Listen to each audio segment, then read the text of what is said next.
everyone. We'll call the May 2nd, 2017 meeting of the Jackson City Council to order. And we'll ask Councilman Pepper Bright to lead us in an invocation and pledge. If you would, please rise. Let us pray. Almighty God, our Heavenly Father, send down upon those who hold office in this city the spirit of wisdom, charity, and justice, that with steadfast purpose they may faithfully serve in our offices to promote the well-being of all people. Through Jesus Christ our Lord. Amen. Amen. I pledge Allegiance to the flag of the United States of America and to the republic for which it stands, one nation, under God, indivisible, with liberty and justice for all.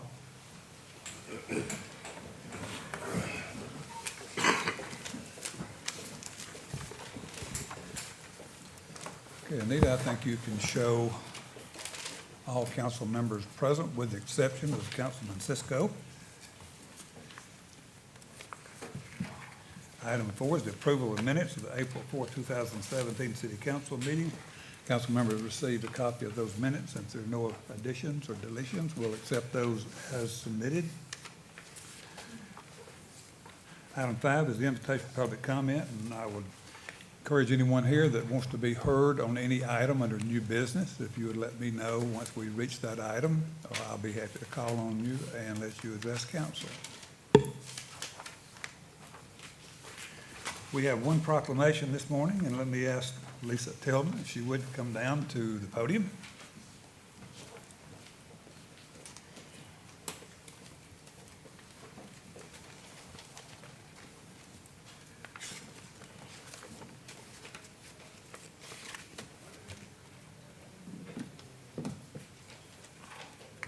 Any postal carriers here? Anybody from the post office? Come on up here, girls. Good to have you all here.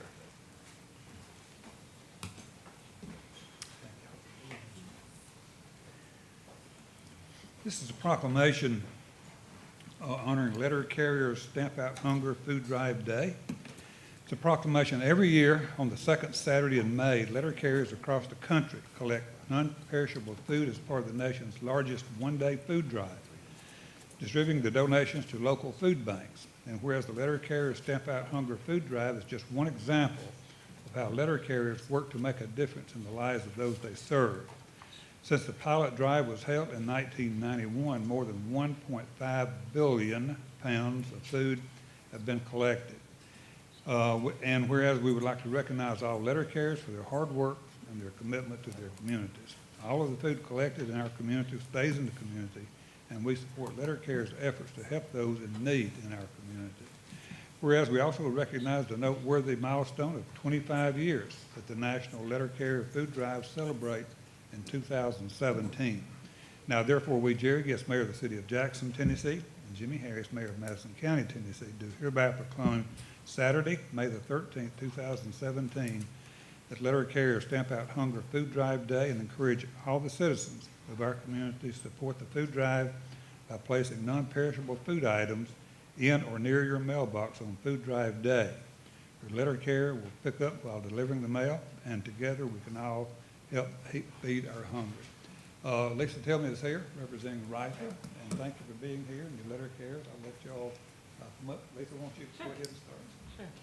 Thank you so much for that proclamation. Very briefly, I just want to thank the letter carriers of our city for doing double duty on the second Saturday in May. Not only are they performing their regular duties of delivering our mail, but they're also collecting food from residents and citizens all across this city. And so we appreciate their dedication to this Stamp Out Hunger Day. Last year, over 18,000 pounds of food was collected. Again, this is the 25th year, so this is a significant year.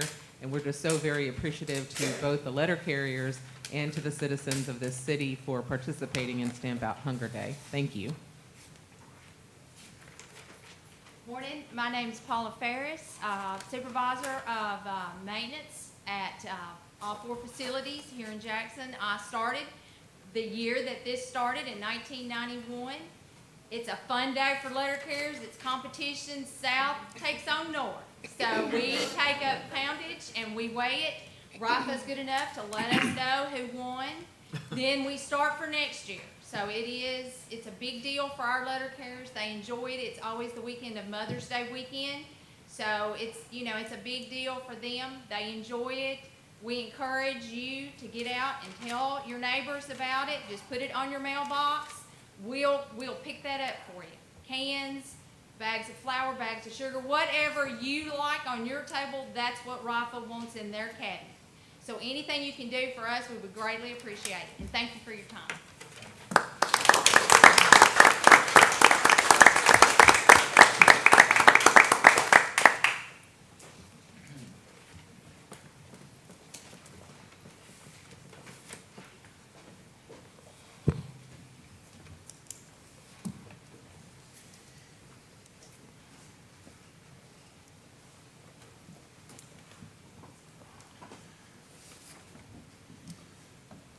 Okay, we have several recognitions to take care of this morning. Our first is through the Recreation and Parks Department.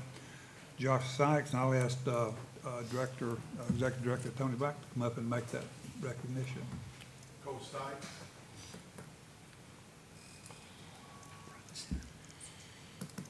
As he makes his way up here, I get a lot of calls just about every day.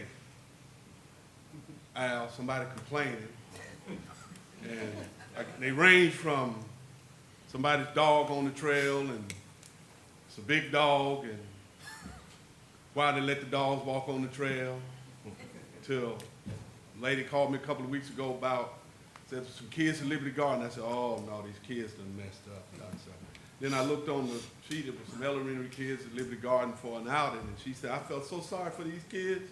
I said, what was wrong, man? There was a young lady walking on the trail in a bikini, and all of her rear was out, and she felt bad for the kids. So I get all types of complaints. But Coach Sykes called me last year and said that they were putting together a middle school baseball league and that they wanted to utilize Toe Bailey. And I informed them that the field is in great shape, but we had some other issues with the facility because it hadn't been used in a while. And so he said that, we'll do what we can do to help get something going over there. And so I said, okay. And the budget didn't allow us to do a whole lot, but it allowed us to do some things. And so what he did, he took it upon himself with the parents of his Rounders baseball team, and they literally went out and solicited and got material and free labor, and they built the scores box and got it to a point, and we completed part of it, and we're going to finish part of it. But I just wanted to let you all know that these are the type of people that we have in our community. He didn't complain. He put his hand on the plow, and so we really appreciate you, Coach. And this is the City of Jackson and Jackson Recreation Park Department recognizes Joshua Sykes for your outstanding commitment and timeless efforts in getting the materials and labor donated for the construction of the new score box at Toe Bailey Field, presented to you this May 2nd, 2017. We appreciate you. Thank you so much.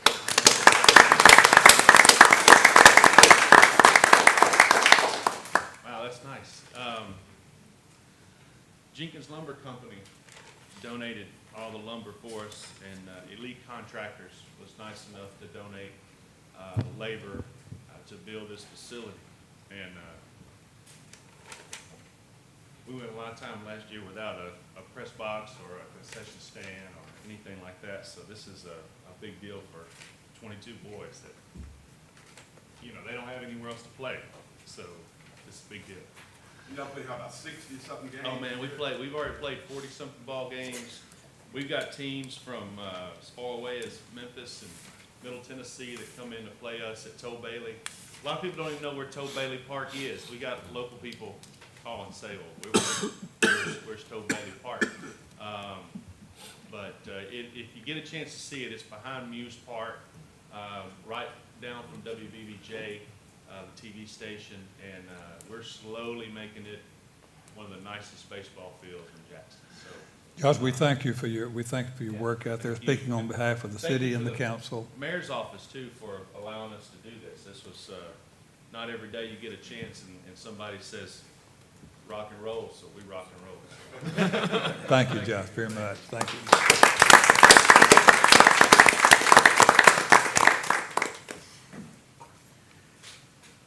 And from the Southwest Tennessee Development District, talking about My Ride, I think we have Keita Cole here this morning. The girls, come on up.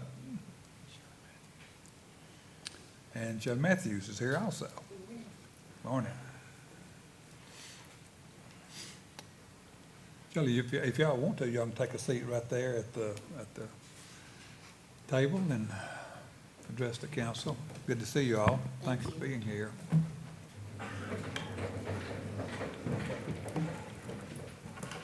Good morning. Morning. And thank you for the opportunity to address the council this morning. I am Shelley Matthews. I'm the Director of Southwest Tennessee Development District's Area Agency on Aging and Disability, which is a mouthful for I really love seniors and the work that we get to do every day. We're located right behind you here on the corner of College and Highland. We've been providing services in an 8-county service area for over 40 years. State and federally funded services to older Americans. Most people know us for Meals on Wheels or senior centers, but we do a whole lot more. Today we're here to talk about My Ride West Tennessee, and I'm going to let the director of that program tell you a little bit about it. Hi, thank you for letting us be here. As Shelley said, my name is Keita Cole, and I'm the new director of My Ride West Tennessee. The program is a volunteer senior transportation program, so we link volunteer drivers with older adults ages 60 and over to get them to essential appointments around town. We are in a soft launch phase right now. We're working with Kirkland Cancer Center and the LIFT Disease Management. And we will start officially for all of the seniors in Madison County on May the 15th.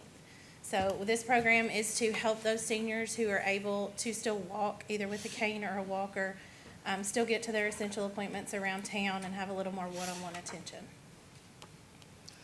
I would like to say that we worked on this project in collaboration with the Tennessee Commission on Aging and Disability. We were funded for it by a grant through them and also through the Community Foundation of Middle Tennessee. There are over 700 volunteer transportation programs for seniors across the country. There are 5 in the state of Tennessee. They have an exceptional track record for meeting the need. There are already really good transportation services in Madison County, and I always like to mention them. The buses for the Southwest Human Resource Agency work in the county, and of course Jackson Transit Authority here in the city. This program is not meant to take the place of those programs. They have lift vans that can transport consumers who utilize a wheelchair. This is a volunteer-based program using the volunteers' cars, so we will never be able to take the place of those programs, and we appreciate the service that they already provide. The volunteers that we utilize are thoroughly background checked, and they have several protections in place for them should they choose to spend their time with this program. They are protected by their own liability insurance. They're further protected by SEMA insurance, which is for volunteer transportation programs that we purchase. They're protected by the district's general liability policy, by Federal Volunteer Protection Act of 1997, and the Tennessee Reasonable Care Law. So there's several layers of protection for the volunteers. So we really look forward to this program being a success. We do needs assessments every 2 years throughout our 8-county service area. Transportation is always the #1 need listed. It's always the biggest barrier to accessing services, so we look forward to meeting that need. Thanks, it's a great program. Thank you, ma'am. I attended a meeting at Southwest. You all chose Jackson as the pilot program That's for correct. the 8-county area, all of West Tennessee. Yes, sir. And we appreciate y'all doing that. Thank you. We'll expand in 2018 to our other counties to the south, so we look forward to it. And we recognize Mr. Conger. He was a big part of the steering committee that helped plan this program, so we appreciate your service. Thank you, girls, very much. Thank you, Appreciate ma'am. what you do.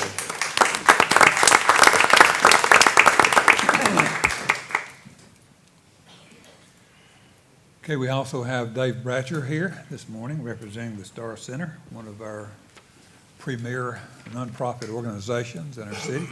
Morning, Dave. Good morning, Mayor. Good morning, Council. Thanks for allowing me some time. It's going to be brief, I promise.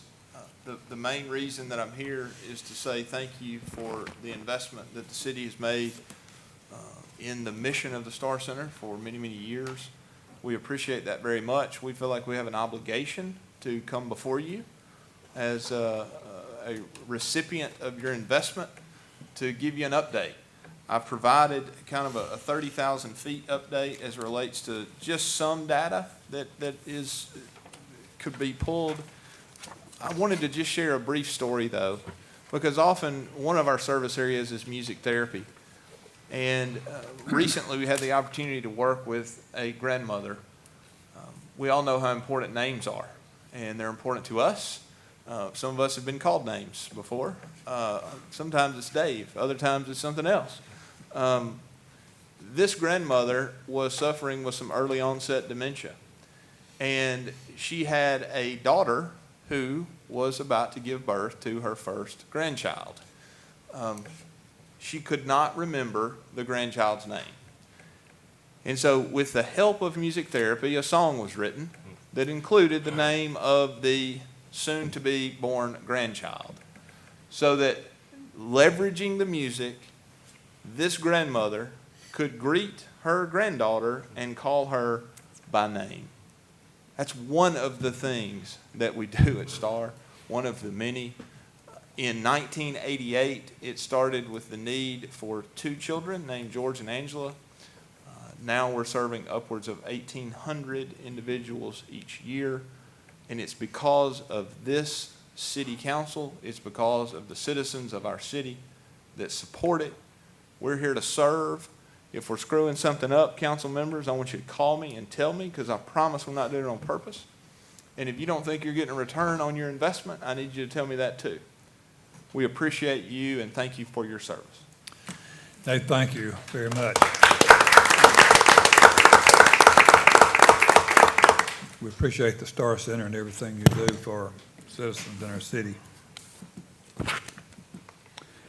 We have asked our city attorney and some staff members, wherever they can add anything to some of the commentary on the update on the deconstruction of Bemis Mill.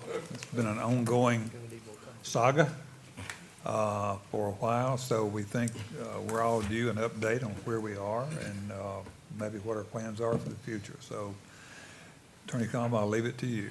I've got a short summary of where we are, how we got here, and where I think we're headed. I'll be glad to answer any questions while I'm giving the summary, and I'll be glad to answer any afterwards. And my presentation today may generate questions that you might want to ask tomorrow, next week, or whatever. This is a process that's taken more than 100 years to get here. I hope it doesn't take that long to resolve it, but it's going to take a little while. I went back and got on the Bemis Company's website to check in the history of this process. And about 117 years ago, the local government got together, purchased 300 acres, donated it to the Bemis Bag Company, which built a state-of-the-art mill. What they wanted to do was to produce the best cotton bags. They wanted to be close to cotton so that they could produce locally, and they came in with a very innovative building. They also built the city of Bemis, built most of the houses, most of the retail shops, YMCA. It's a really interesting history. In the 60s and 70s, I don't know if some of you are old enough to remember the movie The Graduate, where the Benjamin Braddock's father's friend comes to him and says, "One word, son, plastics." But that's kind of what happened to Bemis. They got away from doing cotton bags and went into plastics. And right now, they're one of the primary manufacturers of plastic packaging. Those little thin films you have over all the microwavable meals, I know y'all eat them too. They produce most of those, and they've been very innovative in that. But when they changed their business model and went into more high-tech stuff, the cotton, being close to cotton, was no longer important. So in the early 90s, they sold, or maybe even earlier than that, they sold that facility to a man from Pakistan, and it was under American Mills. They attempted to operate, and like most cotton textiles, it was harder and harder and harder to compete with India, China, Bangladesh. And so that was closed, and there's been a series of transfers of ownership. And in the early 1990s, a company called, I think, WSBF Rentals, Inc., bought the property. And in recent past, in 2014, they sold it to an entity called Bemis Mills LLC. Bemis Mills LLC is a company that is a Delaware corporation. And I don't know if y'all remember when all the Panama secret corporations came out about all the people from all over the world investing in Panama companies and how hard it was to investigate who they are. But Delaware LLC is even more difficult to penetrate. But a man named Christian Morton came to town, met with Ms. Foote and maybe some others, and said they had a plan of what to do with that mill. It was closed down. The city had looked at redevelopment, at restoration, and had commissioned a study, and it was going to cost $2.5 million just to stabilize the building, just to keep it from getting worse. And it was so large and so far off the beaten track, no one was willing to invest that kind of money into that building. And so the alternatives are, what do you do with a building that's 100 years old that no one wants to restore, reclaim?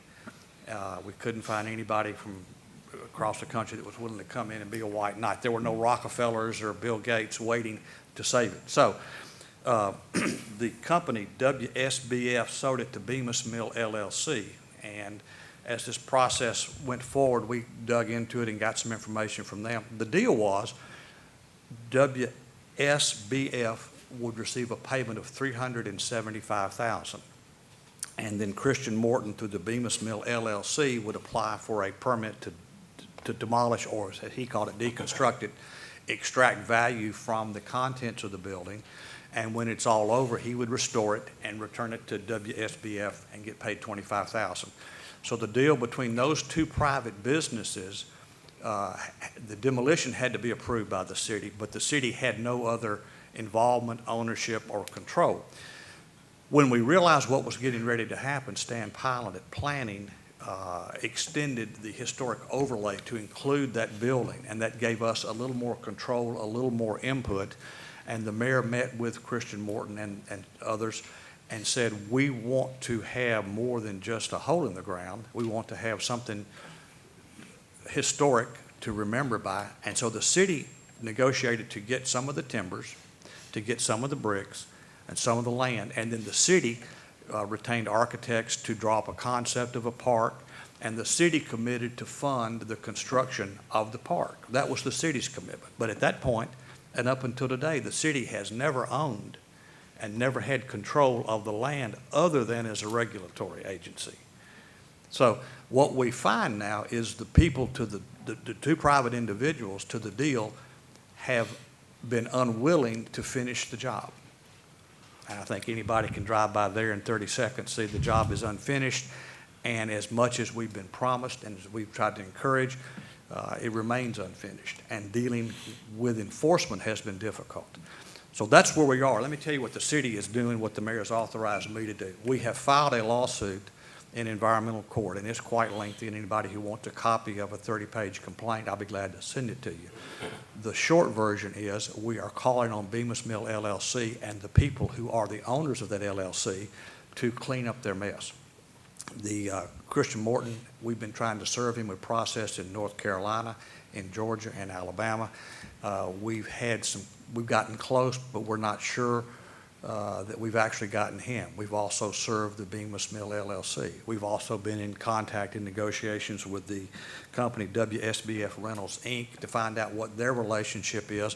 They feel like he's taking advantage of them. We're supposed to get the land, a part of the land back, but restored. Right now they've got, and I showed some of y'all photographs of the condition.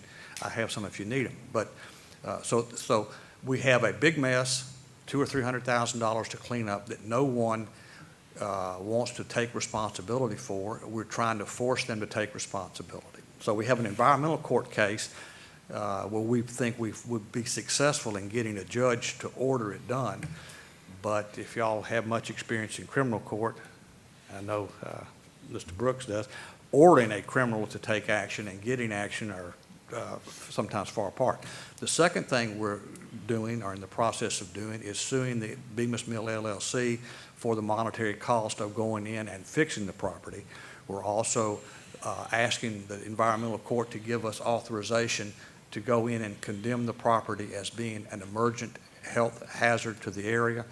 And we're going to go to court and see other ways to get control of the space, get control of the land, and get what we were promised, which is the bricks, which is the timber, and which is the area to build the park, to do what we said we would do, which is to honor the significance of that building, of that technology, of that centerpiece of the Bemis community, and to finish out the architect's rendition of that park. So there's where we are, and I have learned, we've all seen, even the President of the United States sometimes has to wait for judges to act, and that's where we are. Well, I think, just, you know, all of us have experienced a great deal of frustration with the lack of progress there. We have sought Morton Christian for months and months and months, still trying to serve him. We have filed suit, and I think, speaking on behalf of the people of Bemis and South Jackson, they have endured much more than they should have been able to endure. And driving by the mess every day, it is depressing, and I certainly understand that. And we're going to try to take every opportunity we can. If the city has to go in and get it cleaned up at our cost, we're willing to do that. Then sue, file suit against Mr. Morton and anyone else that we can that's responsible for it to get paid back for that cleanup. So very, very frustrating, and has been. Quick question, Mayor. Yes, sir. Is there anything we can do in the meantime to secure that property, to make sure that there's no holes in the fence, that children can't get in there, just to make sure that it's safer than what it appears to be now? We are constitutionally prohibited from taking action over private property without due process. We go to environmental court in about a week, I think, to get that court order to allow us to act. Once we do that, we're going to start taking action to secure the property and then to demolish the property and to restore the property. But I think we're unwise to act without getting a court order to protect our actions. A lot of people in Bemis are concerned about a few things. First of all, their concern is the money still there for the park? And it is still there. I have been It is still sure there. the money is still there for the park. Do we have the materials from the original Bemis Mill? It's my understanding that that the timbers have been taken and stored in a secure site, and that there's bricks everywhere. Oh, okay. We have to somehow get legally in possession of the land in order to clean it up, correct? Yes, ma'am. Okay. Let's see. As far as we know, although this wouldn't be necessarily the city's responsibility, but as far as we know, LLC and Christian Morton, what kind of deal did they have? I mean, was there a performance contract between them, or what do we know about that deal? Right now, we've only gotten documents from the sellers. Okay. From their perspective, Morton paid them $375,000. Then Morton got access to the building and the ground under it, and he extracted, in some of the press releases he had, or he said $3 million in materials with a profit margin of more than 20%, which would be a $600,000 profit. Mm-hmm. Where that money's gone, we don't know. Tracing it is one of our goals. Tracing a Delaware corporation's profit is harder than most, but that's where we're headed. Okay. And of course, you know, the blight is the big concern. Right. I know the mayor understands this, we talked about it, that we have landlords that have rental property and they can't rent the property. We have people that were fixing up their homes. Quite a bit was done on Kentucky Street. Some of those homes are really pretty. A lot of work's been done there. But that's just all kind of come to a standstill now, because right in the middle of all of this is the mess, you know, as you said. I think you've done a wonderful job in getting this together, and I appreciate the summary and so forth. And I know that the city is committed to getting it cleaned up. Absolutely. One way or another, it will be cleaned up. Right. It's not fair that we have to do it. It's not fair, but it doesn't matter what's fair. The fact is, the people there are suffering because of it. That is one of the most heavily, I guess, you can correct me, some of the Bemis folks, but that's a heavily trafficked area right there, right around the mill. I would think the traffic count at that entrance, the east entrance to the mill, is probably the highest traffic count in the whole Right. section of the city, absolutely. Right. And of course, the museum has plans to do things. They're constantly working on that. But everything depends on getting that cleaned up. Now, I know you can't tell us when because, you know, there are too many things have to happen before we can get on the property and get it cleaned up. I know we've got these obstacles to overcome. But let's just say that it did happen. From the time we got permission to get on there, kind of how long might it take to get it You've done? now exceeded my pay grade.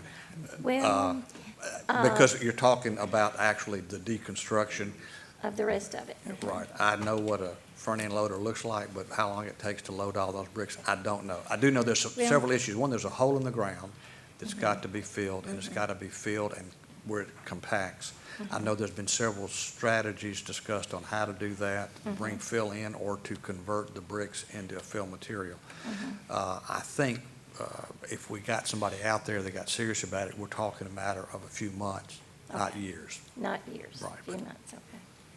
I think then that, You can be assured that as soon as we get possession of the property, we've talked, as far as the department heads, all the resources we have within the city, all the contracts that we have existing as far as debris pickup and be carried off, all of that will be unleashed upon that property because, again, the people in that area have endured much greater consternation than they should have at this point, and we're going to use every resource we have to get the place cleaned up, get the wall built, get the park built, and get the splash pad there, and do exactly what we said we were going to do initially. Unfortunately, by law and the existing litigation, we can't do it until we get authorization to do it. But you can be well assured, as soon as we can get in there, we are. and the water tower, mention that to them. Yeah, we've talked to the initial owners of the site. I think initially they have, unless that changes, well, all we have is a verbal commitment that they would permit us to simply lease that existing water tower, fence it, leave them access to the area underneath the water tower for their own purposes, but then to restore it and repaint it and leave it as part of the memorial to the mill because it's kind of an icon in that area, and we're going to do everything we can to save it. But again, we don't own it. That's totally up to the owners of the mill whether they do that or not. But I can tell you verbally that they have committed to do it. Mr. Dawson, I met with them a few months ago, and they were still interested in cooperating with us on that. On that, since the property, the current owners of the property, will they be responsible for reimbursing the city for what it cost us to deconstruct it, tear it down, and fix it back up before we give them access to the property again? The current owners of the property is Bemis Mill LLC. I don't think they'll ever own that property once we finish with our litigation. Now, the prior owners of the property don't know the answer to that. Don't know if the city needs all 4 acres or not. Don't know if they want any of it back or not. That's unknown. Well, it appears to me that Well, look, there's 4 acres that was deeded to Bemis Mill LLC. There's more than 4 acres out there, and the previous owners still run a warehousing operation on the remainder of the property. okay, so And we're that just water talking, tower is on the remainder of the property, and Okay. that is not, that's not part of the deal. that's not so, something okay, we're taking control of. That's in compliance. It's an ongoing business. We're gonna try to do what we're doing without hindering their doing business. Okay, understand. Okay. Thanks for that clarification. Sure. And like I say, as this goes on, there may be other questions. I'll be glad to answer them. Any other comments from council or questions from council for Mr. Cobb? or any of the staff that have been worked on this project for at least 2 years or longer? If not, thank you. Thank you.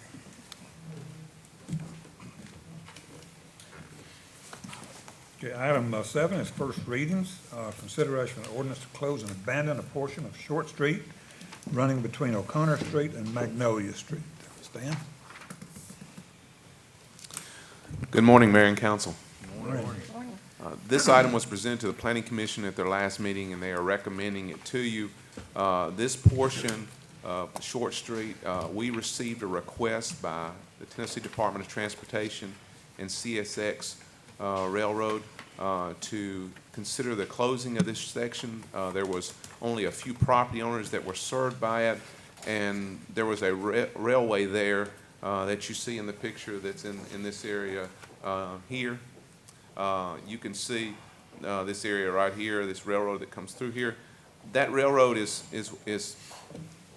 doesn't have the safety arms that come down, so it's not a controlled railroad access. And so TDOT over the last few years, as long in cooperation with some of the railroads, have tried to eliminate these at-grade crossing where there's not security apparatus to keep people away if a train were to come in through. So another alternative that they've considered is the abandonment of streets that cross these and take out these crossings when possible and feasible. So that's what they're asking today to do. We are supportive of it. They have given us a letter saying that they will pay us, I think it's $7,500 in the so that we can close what we need to close, and then they will take their steps to close the other part of it. So again, in terms of safety, we are supportive, and we would recommend it to you. I think that as far as the money end of it, I think it's $7,500 from the railway and $7,500 from Yeah. CDOT. Yeah. It's been an effort for several years to get that done, and there's very limited traffic on it, so. Any questions of council? We'll go ahead and accept a motion, the second, then we'll have a public hearing. We have a motion, we have a second. Second. Okay, this is an ordinance on, I have one question. I had Okay. a call from one lady, and she was concerned about the bus, school bus. Well, one of the things we looked at is alternative paths that people can follow when this section is closed and abandoned, and there are multiple paths that can be followed. So while there may be a little bit of traffic that currently uses this, there's other, avenues that they can get back to Royal or other paths that they can use. So we didn't see a problem, and we haven't received any calls of people that are opposed to it or feel like this is a problem. this is an ordinance on first reading, so we'll conduct a public hearing. I'll declare the public hearing open, see if there's anyone here who'd like to speak on the matter, for or against the ordinance. Anyone present? If not, we'll close the public hearing, and we have a motion and a second. Neither one of the pieces of property that the current owners are objecting to this ordinance. No, it's basically the main property owners are JEA and the railroad. So they are supportive of it and feel like that's not going to cause any issues for them. Okay, good deal. We have a motion and a second. Council, please vote. Is that a motion to approve? That is a motion to approve, properly seconded. And the vote is unanimous. Thank you, Mayor and Council. Stan? Also, a first reading is consideration of an ordinance to amend the official code, City of Jackson relative to Title 12, Building, Utility, etc. Codes modification. Mr. Winbush? Yes, sir. Council, Mayor, basically, this is ordinance stating that when we did our last code adoption, 2012 International Residential Code, we're deleting section R 313, requirements for automatic fire sprinkler system in townhouses and 1- and 2-family dwellings. Okay, any Any questions? questions from council? Mr. Winbush? Move for approval. Have a Second. motion for approval and a second. This is an ordinance on first reading, so we'll conduct a public hearing, declare the public hearing open. See if there's anyone present who'd like to speak in support of or in opposition to the passage of this ordinance. Hearing none, seeing none, we'll close the public hearing. We have a motion and a second. Council, please vote.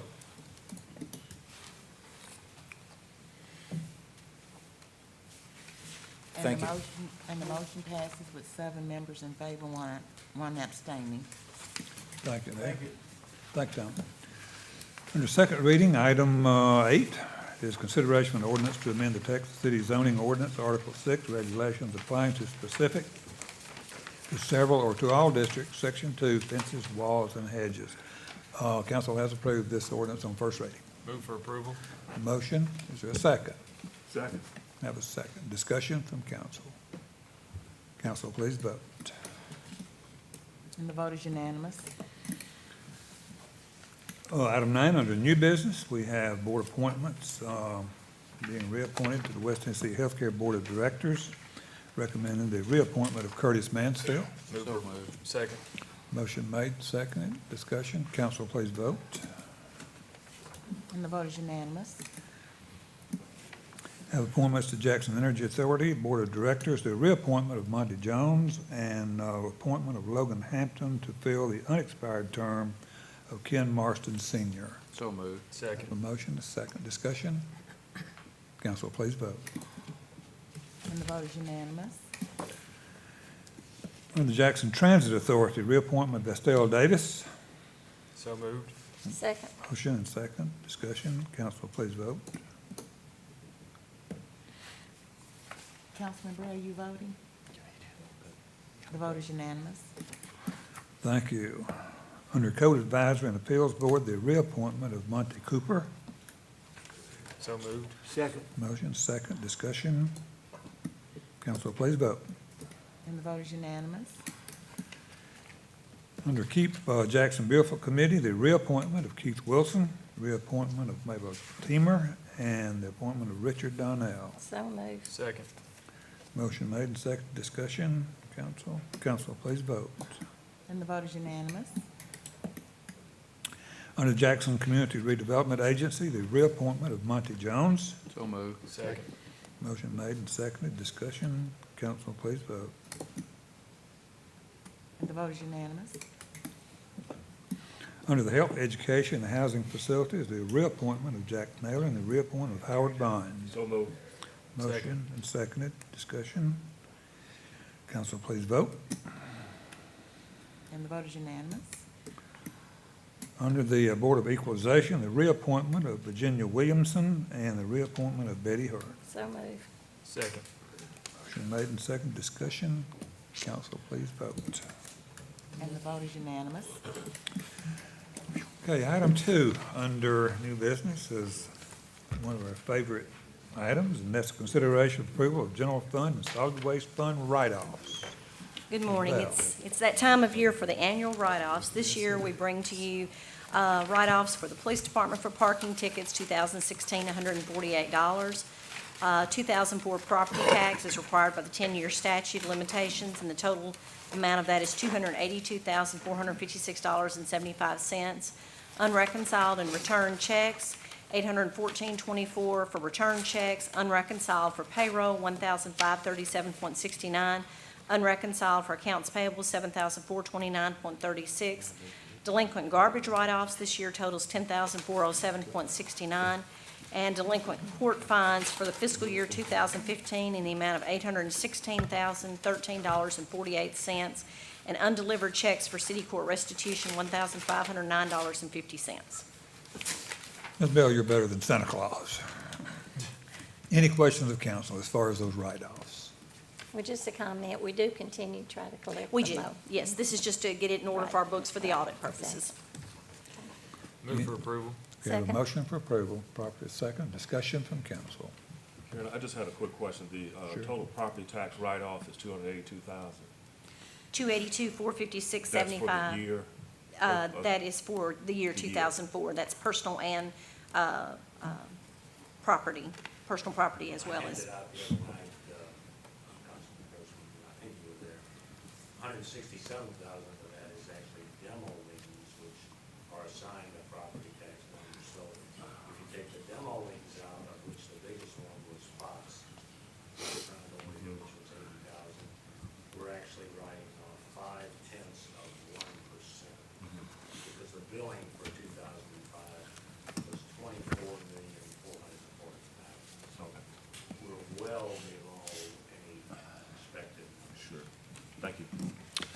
takes care. Okay, good deal. We have a motion and a second from council. Additional discussion? Council, please vote. And the vote is unanimous. Item 3 on new business are budget amendments. We have Val? 2 amendments this month. The first one is a pass-through grant that we received through the FTA for Jackson Transit Authority. 2 grants that we'll be receiving, one in the amount of $32,695. The second grant in the amount of $33,155. JTA will provide a match on each of these grants in the amount of $3,684. There will be no expense to the city for these grants. Move to approve. Second. Okay, we have a motion and second. Discussion from council. Council, please vote. And the vote is unanimous. The second amendment that we have this month is for the Airport Authority capital in the amount of $23,790 for the additional purchase of land for the airport for the transfer of the new TBI building, and this will be the city's portion to contribute along with the county. The second part of that amendment is $63,000 for the Jackson-Madison County Library. This is to complete the purchase of the building located next to the library to add additional parking, and again, this is the city's portion. The county has already approved their portion. I have a quick question on the library. Is this just to purchase the property? This doesn't include the demolition and paving of the parking lot? No, sir. And this is a draw on fund balance, the amount of $88,000. Move the approval. Have a motion for approval. Second. Second. Discussion from council. Council, please vote. And the motion passes with 7 members in favor, 1 voting no. Thank you. Thank you, Ms. Bell. Final item is invoices over $10,000. So moved. Have a motion. A second. Second. We have a second. Discussion from council. Council, please vote. And the vote is unanimous. There being no further business, meeting is adjourned. Stand.